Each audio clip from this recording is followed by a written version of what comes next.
इसलिए उसने पूरी बाजी लगाने का फैसला किया। तभी भीड़ से एक आवाज आई, वो वाइन बटरफ्लाई लौट आई। सभी की नजरें ऊपर उठ गई। वही तितली वापस आ गई थी। वो धीरे धीरे उड़ते हुए आई और आकर एंड्रयू की वाइन के ग्लास पर बैठ गई। एंड्रयू हंसते हुए बोला, देखा, कहा था ना, ये मेरी वाइन की ही दीवानी है। उसने वेद की तरफ देखते हुए तंज कसा, कम से कम शेन्नोंग में तो मुकाबले की हिम्मत है, भले ही इसकी वाइन बेकार है। और तुम आरके इंडस्ट्रीज वाले, तुमने अब तक अपनी मेडिसिनल वाइन निकाली ही नहीं, क्यों, पहले ही हार मान ली क्या? तभी सबकी नजरें अचानक तितली पर टिक गई। वो तितली जो अभी तक वाइन के ग्लास पर बैठी थी, अब हवा में फड़फड़ाने लगी और उस शेन्नोंग वाले के ग्लास पर जाकर बैठ गई। एंड्रयू की आंखें फटी रह गई। ये कैसे हो सकता है? शेन्नोंग वाला आदमी गर्व से बोला, क्यों, तुमने ही कहा था कि वाइन बटरफ्लाई सिर्फ बेहतरीन वाइन को पहचानती है। अब तो समझ गए होगे कि किसकी वाइन असली है और किसकी बेकार। उसने ग्लास ऊपर उठाया जिस पर तितली ऐसे बैठी थी मानो कोई ट्रॉफी जीत ली हो। फिर वो वेद की तरफ मुड़कर बोला, चाहे तुम कुछ भी कहो, रिजल्ट सामने है। इस बार का चैंपियन शेन्नोंग वाइन ही है। तुम्हारी मेडिसिनल वाइन तो बस उन केमिस्ट्स को बेवकूफ बना सकती है, असली वाइन लवर को नहीं। वेद ने हल्की सी मुस्कान के साथ देखा लेकिन बोला कुछ नहीं। उसने बस अपनी बोतल उठाई, उसे ऊपर से लगभग 1 मीटर ऊंचाई से डालना शुरू किया। सुनहरी रंग की वाइन पतली धार बनकर नीचे रखे ग्लास में जा गिरी और हैरत की बात यह थी कि एक बूंद भी बाहर नहीं गिरी। भीड़ सांस रोककर यह नजारा देख रही थी। तभी वही तितली जिसने अभी तक शेन्नोंग वाले के ग्लास को पकड़ रखा था, अचानक उड़ गई और सीधा वेद के ग्लास के पास आकर बैठ गई। एंड्रयू ये देखकर गुस्से से लाल पीला हो गया। वो बड़बड़ाया, ये तो बस नई वाइन देखकर जिज्ञासा से आई है, इसमें क्या खास बात है, अभी उड़कर चली जाएगी। वेद मुस्कुराते हुए बोला, टेक्नोलॉजी के जमाने में लोगों में पेशेंस ही नहीं है। तभी सभी ने ऊपर देखा और सब दंग रह गए। बाहर से दर्जनों तितलियां झुंड में उड़ती हुई आई और सीधा वेद के पास रखी मेडिसिनल वाइन की बोतलों और गिलासों पर मंडराने लगी। ये देखकर सबको समझ आ गया कि किसकी वाइन बेस्ट है।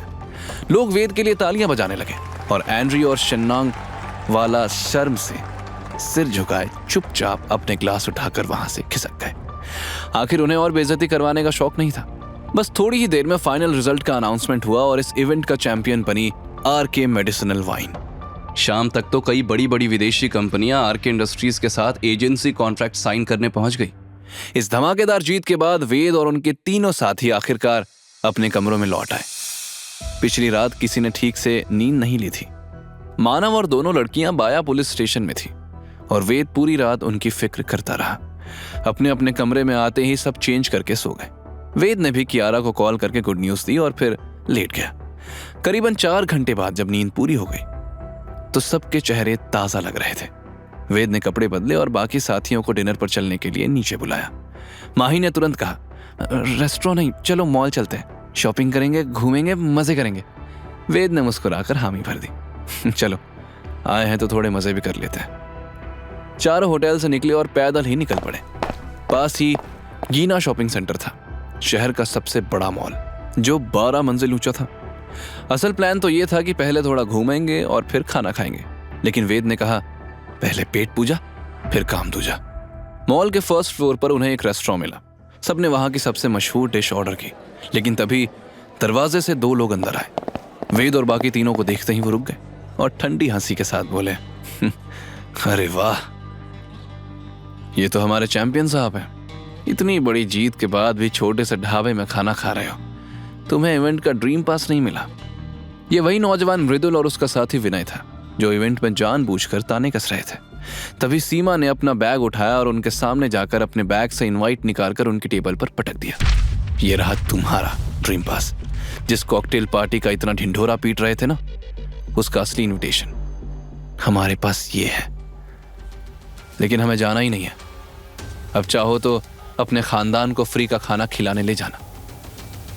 उसी वक्त रेस्टोरेंट का दरवाजा फिर खुला और एक गैंग अंदर घुसने लगा। उन लोगों ने अजीब से कपड़े पहने हुए थे, रंग बिरंगे बाल, हाथों में डंडे लिए बड़ी शान से अंदर आ रहे थे। वो लोग सीधे कैश काउंटर पर पहुंचे और जबरदस्ती पैसे ऐंठ लिए, या यूं कहो वो हफ्ता वसूली करने आए थे। तभी उनमें से 2 गुंडे सीधे मानव के पास पहुंचे और उसके कंधे पकड़कर पीछे खींच लिया। अरे ये तो वही है, पुलिस स्टेशन वाला। अरे भाइयों इधर आओ, जिसे ढूंढ रहे थे वो तो खुद ही मिल गया। ये सुनकर अब पूरा गैंग उनकी टेबल के पास आ धमका। कुछ गुंडों ने सीमा और माही की ओर बढ़कर हाथ लगाने की कोशिश की। तभी वेद धीरे से उठा और उसने एक गुंडे का हाथ पकड़ लिया। तभी मानव ने वेद से कहा, इन लोगों की पुलिस में पहचान है, यहां मारेंगे तो मुसीबत खड़ी हो जाएगी। यह सुनकर वेद ने गुंडों की तरफ गौर से देखा और फिर माही से पूछा, ये वही थे जिन्होंने तुम लोगों को पुलिस स्टेशन में परेशान किया? माही ने तुरंत हाँ में सर हिलाया तो वेद के चेहरे पर एक मिस्टीरियस स्माइल उभर आई। उसने मृदुल और विनय की तरफ ऐसे देखा जैसे बलि देने वाला बलि के बकरे को देखता है। अरे वहां क्या देख रहे हो, जल्दी आओ यार, इनसे निपटने का टाइम है। Come on buddies. गुंडों को लगा कि विनय और मृदुल उनके साथ मिले हुए हैं, इसलिए वो तुरंत पलटकर उन्हें घूरने लगे। विनय और मृदुल की तो हालत पतली हो गई। विनय ने तुरंत रितेश को कॉल किया। वहीं मृदुल घबराते हुए बोला, हम इन लोगों को नहीं जानते, ये नाटक कर रहा है। असल में विनय और मृदुल ने जानबूझकर रितेश के कहने पर आरके इंडस्ट्रीज की इंसल्ट की थी और बदले में रितेश उन्हें इसी कैफे में आकर पैसे देने वाला था। गुंडे उनकी तरफ बढ़े तो विनय घबरा कर बोला, नहीं मेरा इनसे कोई लेना देना नहीं है, हम एक ग्रुप के भी नहीं है। अरे यार ये लड़ाई क्यों शुरू हो गई? वेद ने उनकी ओर देखा तक नहीं। उसने सामने खड़े एक बदमाश का हाथ कसकर पकड़ा और मानव की ओर मुड़कर पूछा, बस यही वो लोग हैं जिन्होंने कल रात पुलिस स्टेशन में तुम लोगों को परेशान किया था, या फिर और भी थे? मानव ने सिर हिलाया, हाँ वही है, लेकिन कल ये सिर्फ 2 थे, आज बहुत सारे हैं। छोड़ो वेद, चलो यहां से निकलते हैं, इन लोगों से पंगा नहीं लेना चाहिए। वेद हल्का हंसते हुए बोला, इस दुनिया में ऐसा कोई नहीं है जिससे वेद डर कर भागे। याद रखो, चाहे जो भी हो, तुम लोग इस लड़ाई में मत पड़ना। जाओ जाकर शॉपिंग कर लो और सीधा होटल लौट जाना।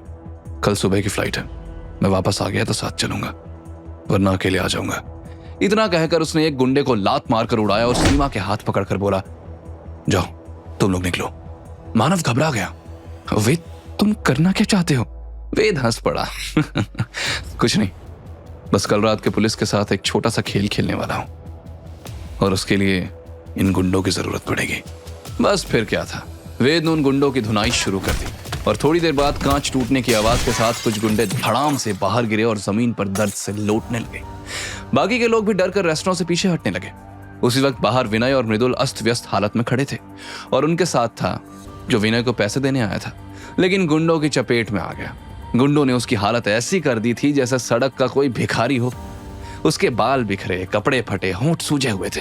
वो पीछे हटते हुए बड़बड़ा रहा था, मेरा इनसे कोई लेना देना नहीं है, ये तो मेरी दुश्मन पार्टी है भाई, मेरी बात समझ क्यों नहीं रहे?